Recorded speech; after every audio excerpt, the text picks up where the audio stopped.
Assalamualaikum warahmatullahi wabarakatuh. Selamat malam teman-teman semuanya. Selamat malam yang terhormat Bapak Farid selaku penanggung jawab mata kuliah agama Islam ini. Sebelumnya izinkan kami untuk mempresentasikan hasil diskusi kami tentang upaya promosi kesehatan dalam perspektif Islam. Sebelumnya izinkan kami untuk memperkenalkan diri. Next slide. Kami dari kelompok satu yang beranggotakan ada Mbak Sally Aprilia Nurlaili dengan NIM akhir 007, kemudian ada Mas Adam Sultan Hakim dengan NIM akhir 009, kemudian ada Mbak Arina Alia Amanda dengan NIM akhir 051, kemudian ada Mbak Sabrina Nur Sahbani Tarigan dengan NIM akhir 054, kemudian ada Mbak Satya Eka Putri dengan NIM akhir 057, kemudian ada saya Ilyas Al-Mustafa Final dengan NIM akhir 059, kemudian ada Mbak Zildania Abela Febrianti dengan NIM akhir 124, kemudian ada Mas Tamhan Ahmad dengan NIM akhir 184. Dan yang terakhir ada Mbak Eta Salsanur Rahmah dengan NIM akhir 234. Next slide. Untuk kemudian akan dijelaskan oleh teman saya. Jadi yang melatar belakangi topik pembahasan kita kali ini yaitu Islam menganggap bahwa kesehatan termasuk bagian dari nikmat Allah Subhanahu wa taala yang paling besar. Mengingat keberlangsungan hidup seorang manusia bergantung pada kondisi kesehatannya. Ajaran Islam diketahui memiliki keterkaitan dengan upaya promosi kesehatan baik dari individu maupun masyarakat, termasuk juga upaya untuk menjaga keseimbangan determinan kesehatan. Sayangnya, saat ini Islam seringkali diidentikan dengan kemiskinan dan perilaku hidup yang kurang sehat. Praktik-praktik pencegahan penyakit dan promosi kesehatan dianggap lebih banyak lahir dari ilmu kesehatan dari Barat. Inti dari upaya promosi kesehatan sendiri yaitu perubahan perilaku yang sehat. Sehat sendiri didefinisikan sebagai suatu keseimbangan berbagai lini dari hati, mental, psikis, sosial maupun fisik. Hal ini tidak jauh berbeda dengan apa yang diajarkan Islam pada 14 Islam 14 abad silam, yaitu bagaimana umatnya berakhlak mulia. Next slide. Jadi tujuan kami yang pertama yaitu memberikan pengetahuan dan pengertian tentang promosi kesehatan. Yang kedua, memahami prinsip-prinsip kesehatan dalam Islam. Yang ketiga, memahami hubungan agama Islam dengan promosi kesehatan. Yang keempat, memahami kontribusi Islam dalam kesehatan masyarakat. Yang kelima, memahami penerapan promosi kesehatan dalam komunitas Muslim. Dan yang terakhir yaitu memahami tantangan yang ada pada promosi kesehatan. Adapun manfaat yang dapat kami berikan yaitu yang pertama, memberikan pemahaman mengenai promosi kesehatan menurut perspektif agama Islam. Yang kedua, meningkatkan wawasan tentang ajaran agama Islam dapat berkontribusi pada kesehatan individu dan masyarakat. Yang ketiga, menyadarkan hubungan antara agama Islam dan promosi kesehatan untuk membantu menegaskan bahwa kesehatan bukan hanya masalah fisik, tapi juga spiritual. Yang keempat, masyarakat dapat memahami peran aktif komunitas Muslim dalam upaya kesehatan masyarakat. Yang kelima yaitu untuk menyadarkan pembaca bahwa penerapan promosi kesehatan dalam komunitas Muslim memberikan contoh nyata tentang bagaimana nilai-nilai agama dapat diintegrasikan ke dalam praktik kesehatan sehari-hari. Dan yang terakhir, membantu pembaca memahami hambatan yang mungkin dihadapi dalam implementasi program kesehatan. Next slide, dijelaskan oleh teman saya. Kemudian ada definisi promosi kesehatan. Promosi kesehatan adalah proses pemberdayaan masyarakat untuk memelihara, meningkatkan, dan melindungi kesehatannya. Definisi ini awalnya diresmikan oleh WHO dalam Ottawa Charter pada tahun 1986 dan yang kemudian direvisi pada Bangkok Charter pada tahun 2005 dengan menekankan peningkatan kendali masyarakat atas faktor penentu kesehatan. Promosi kesehatan mencakup pendidikan atau penyuluhan kesehatan sebagai peran penting, namun memiliki cakupan yang lebih luas. Selain fokus pada perubahan perilaku kesehatan, promosi kesehatan juga melibatkan upaya lingkungan dan mencakup pendekatan promotif, preventif, kuratif, dan rehabilitatif. Pendekatan ini meliputi pemberdayaan masyarakat, advokasi, dan dukungan sosial. Selanjutnya akan dilanjutkan oleh teman saya.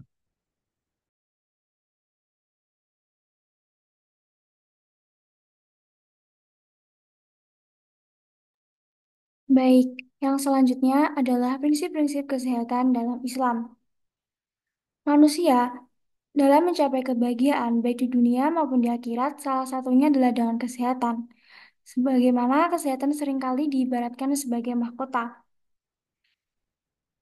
Seorang raja yang terlepas mahkotanya bagaikan hilang kewibawaan, kekuasaan, harkat, dan martabat yang pada akhirnya akan hancur tahtanya. Apabila kesehatan adalah mahkota, maka kita sebagai seorang muslim diperintahkan oleh Allah Subhanahu wa taala untuk selalu menjaga dan bertanggung jawab atas kesehatan tersebut. Sebab kesehatan merupakan sarana dapat beribadah kepada Allah Subhanahu wa taala.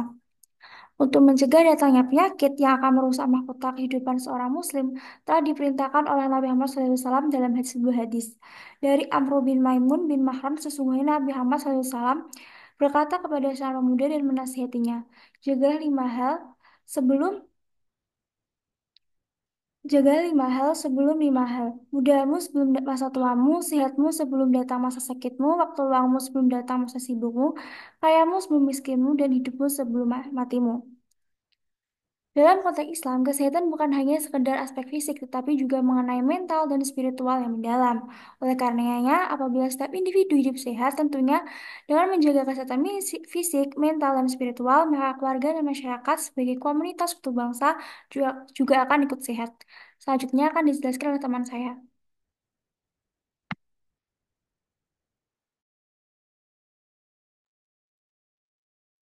Selanjutnya ada hubungan agama Islam dengan promosi kesehatan.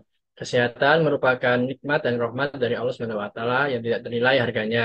Agama Islam banyak mengajarkan pentingnya menjaga kesehatan dan kebersihan, baik itu melalui ayat Al-Qur'an maupun melalui kebiasaan Nabi yang dapat kita pelajari dari hadis. Mulai dari anjuran membersihkan badan, bersuci, makan makanan yang halal dan baik, sampai dengan larangan merusak alam dan lingkungan hidup. Kemudian akan saya bacakan beberapa ayat dan juga hadis yang berhubungan dengan kesehatan dan juga promosi kesehatan. Yang pertama ada Quran Surat Al-A'raf ayat 81 tentang larangan LGBT yang berkaitan dengan kesehatan reproduksi. A'udzubillahiminasyaitonirrajim. Bismillahirrahmanirrahim. Innakum lata'tunar rijala syahwatam min dunina nasi bal antum qaumam musrifun. Yang artinya sesungguhnya kamu benar-benar mendatangi laki-laki untuk melampiaskan syahwat bukan kepada perempuan. Bahkan kamu adalah kaum yang melampaui batas. Kemudian juga ada Quran Surat Al-Baqarah ayat 173 tentang larangan memakan bangkai yang akan saya bacakan. A'udzubillahiminasyaitonirrajim. Bismillahirrahmanirrahim. Innama harrama alaikumul maitata waddama wa lahmal khinziri wa ma uhilla bihi li ghairillahi famanitturra ghaira baghi wala adin wala itsna alaihi innallaha ghafurur rahim. Yang artinya sesungguhnya dia Allah hanya mengharamkan atasmu bangkai, darah, daging babi, dan daging hewan yang disembelih dengan menyebut tanpa nama Allah. Akan tetapi siapa yang terpaksa memakannya, maka dia akan diampuni oleh Allah. Dan yang kemudian ada hadis tentang berolahraga dari Jabir bin Abdullah, Rasulullah SAW bersabda, Kullu sya'il laisa min dzikrillahi fahuwa sahwal walahum illa arba'ah. Rajulun bainal faradoini wa ta'dibahu farasahu wa ta'allamahu sibahata wa mulaibatahu. Yang artinya, segala sesuatu yang di dalamnya tidak mengandung zikrullah merupakan perbuatan sia-sia, senda gurau, dan permainan. Kecuali 4 perkara, yaitu senda gurau suami dan istrinya, melatih kuda, berlatih memanah, dan juga berenang. Jadi dapat kita ambil kesimpulan jika agama Islam itu memiliki hubungan yang erat dengan promosi kesehatan karena agama Islam sendiri juga mengajarkan pada penganutnya untuk menjaga kesehatan baik itu di kesehatan reproduksi, kesehatan diri maupun kesehatan lingkungan. Untuk selanjutnya akan dijelaskan oleh teman saya. Baik, selanjutnya ada penerapan promosi kesehatan dalam komunitas Islam. Dalam komunitas Muslim atau Islam sendiri, promosi kesehatan penting untuk kesejahteraan umat secara fisik dan spiritual. Pesantren dan masjid berperan sebagai sarana untuk menerapkan program kesehatan yang sejalan dengan ajaran Islam yang menekankan kebersihan dan tanggung jawab terhadap tubuh sebagai amanah dari Allah Subhanahu wa taala. Pertama, ada penerapan promosi kesehatan di pesantren dan masjid. Pesantren sebagai lembaga pendidikan Islam di Indonesia memiliki tanggung jawab tidak hanya dalam pendidikan agama, tetapi juga dalam mendidik santri tentang pentingnya kesehatan. Salah satu upayanya ini bisa melalui dari perilaku hidup bersih dan sehat atau PHBS yang bertujuan menciptakan lingkungan yang sehat serta mendorong perilaku hidup bersih dan sehat di kalangan para santri dan pengelola pesantren.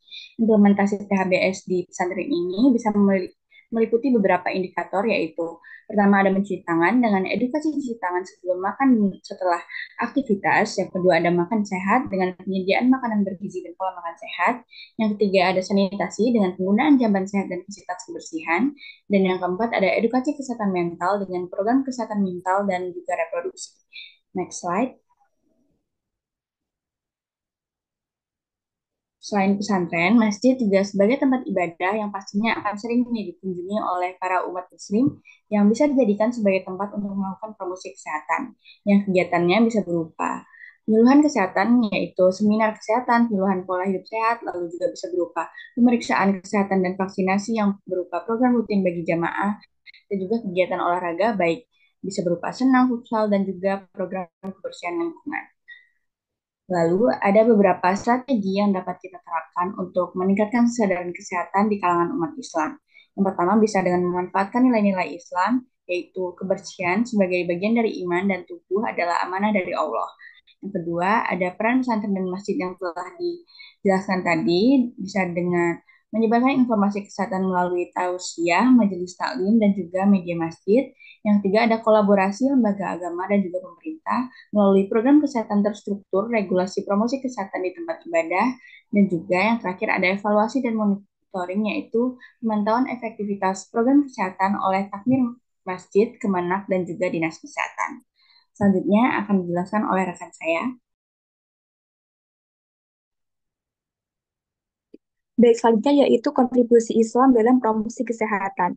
Jadi, lembaga keagamaan seperti madrasah, masjid, dan juga organisasi Islam itu berfungsi sebagai pusat edukasi kesehatan masyarakat melalui khutbah, pengajian, dan juga ceramah itu tentang kebersihan, tentang makanan halal, serta perilaku hidup sehat.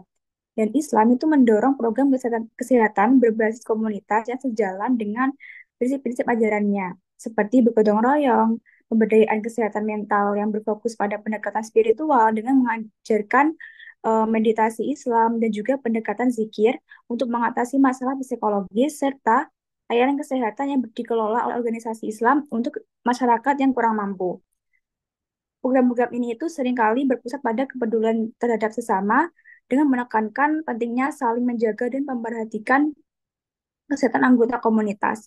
Selain itu, kegiatan sosial seperti bersedekah, berzakat, dan berinfak itu juga sering diarahkan untuk mendukung mereka yang kurang mampu agar mendapatkan akses layanan kesehatan.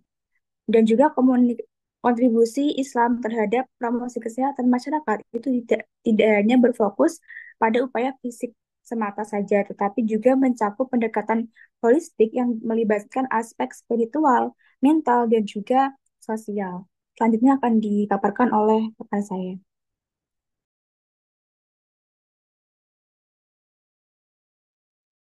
Selanjutnya adalah promosi kesehatan. Selanjutnya adalah tantangan dalam promosi kesehatan. Promosi kesehatan dalam komunitas Muslim memiliki beberapa tantangan, mengingat peran sentral agama dalam kehidupan sehari-hari umat Muslim. Nilai-nilai agama seringkali memengaruhi pola pikir dan perilaku masyarakat, termasuk dalam hal kesehatan. Namun sayangnya masih banyak yang kurang memahami dan kurang memiliki kesadaran tentang pentingnya menjaga kesehatan sebagai bagian dari tanggung jawab agama. Tantangan yang hadir dalam upaya promosi kesehatan yang pertama adalah adanya stigma terkait isu kesehatan tertentu seperti kesehatan reproduksi serta penyakit mental. Kemudian, tantangan lainnya adalah informasi kesehatan yang diberikan oleh promotor kesehatan tidak relevan atau tidak berbasis nilai-nilai Islam yang menyebabkan inisiatif yang mereka lakukan ini kurang diterima. Tantangan-tantangan yang ada ini perlu diatasi dengan pendekatan yang menghormati nilai-nilai Islam agar program kesehatan dapat diterapkan dengan lebih efektif. Promosi kesehatan juga bisa dikaitkan dengan konsep menjaga amanah, di mana tubuh adalah titipan Allah yang harus dijaga. Hal lain yang tidak kalah penting adalah dengan melibatkan tokoh agama dalam penyuluhan kesehatan, karena mereka memiliki pengaruh yang besar dalam memberikan nasihat bagi sebagian besar orang. Kemudian, promotor kesehatan juga bisa memperhatikan ada di skala mana intervensi yang akan mereka lakukan di dalam hukum syariah. Apakah intervensi yang mereka lakukan ini bisa dimasukkan ke dalam hal-hal yang wajib, sunnah, makruh, mubah, atau haram. seorang promotor kesehatan dapat melengkapi dirinya sendiri dalam merancang intervensi mereka sesuai dengan sudut pandang komunitas Muslim yang dituju dan juga memastikan kesempatan yang lebih baik untuk sukses. Selanjutnya akan dijelaskan oleh rekan saya.